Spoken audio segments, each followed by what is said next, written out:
Taste the Daily. Pudukkottai மாவட்டம் அறந்தாங்கி அருகே டிராக்டரில் இருந்து உதிரி பாகங்களை திருடியவர்கள் குறித்து காவல் நிலையத்தில் புகார் அளித்தும் நடவடிக்கை எடுக்கவில்லை என பாதிக்கப்பட்டவர் குற்றம் சாட்டியுள்ளார். பிடாரிக்காடு பகுதியைச் சேர்ந்த ராஜேஷ்குமார் தனது தோட்டத்திற்கு அருகே டிராக்டரை நிறுத்தியுள்ளார். மறுநாள் பார்த்தபோது டிராக்டரில் இருந்த 40 லிட்டர் டீசல், பேட்டரி, கலப்பை என 50,000 ரூபாய் மதிப்பிலான உதிரி பாகங்கள் திருடு போயின. திருட்டு சம்பவத்தில் ஈடுபட்டது அதே பகுதியைச் சேர்ந்த சக்திவேல் மற்றும் அவருடைய குடும்பத்தினர் என்பதை கண்டுபிடித்த ராஜேஷ்குமார் நாகுடி காவல் நிலையத்தில் புகார் அளித்தும் எந்த நடவடிக்கையும் எடுக்கவில்லை என கூறப்படுகிறது. எனவே சம்பந்தப்பட்டவர்கள் மீது உரிய நடவடிக்கை எடுக்கவில்லை என்றால் மாவட்ட ஆட்சியர் அலுவலகத்தில் குடும்பத்துடன் குடியேற உள்ளதாக ராஜேஷ்குமார் தெரிவித்துள்ளார்.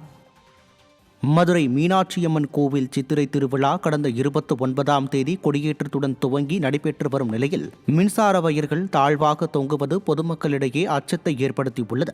12 நாட்கள் நடைபெறும் சித்திரை திருவிழாவில் மீனாட்சியம்மன், சுந்தரேஸ்வரர் பல்வேறு வாகனங்களில் எழுந்தருளி மாட வீதிகளில் காலை, மாலை என இரு வேளைகளில் பக்தர்களுக்கு காட்சியளித்து வருகின்றனர்.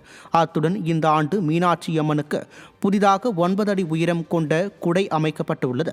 இந்த நிலையில் அம்மன் குடையுடன் வரும்போது பல இடங்களில் மின்சார வயர்கள் உரசுவதாக புகார் எழுந்துள்ளது. இதனால் அசம்பாவிதம் எதுவும் நிகழும் முன்னர் ஸ்டாலின் மாடல் அரசின் இந்து சமய அறநிலைத்துறையும் மதுரை மாநகராட்சியும் உடனடியாக இதனை சரி செய்ய வேண்டும் என பொதுமக்கள் கோரிக்கை வைத்துள்ளனர்.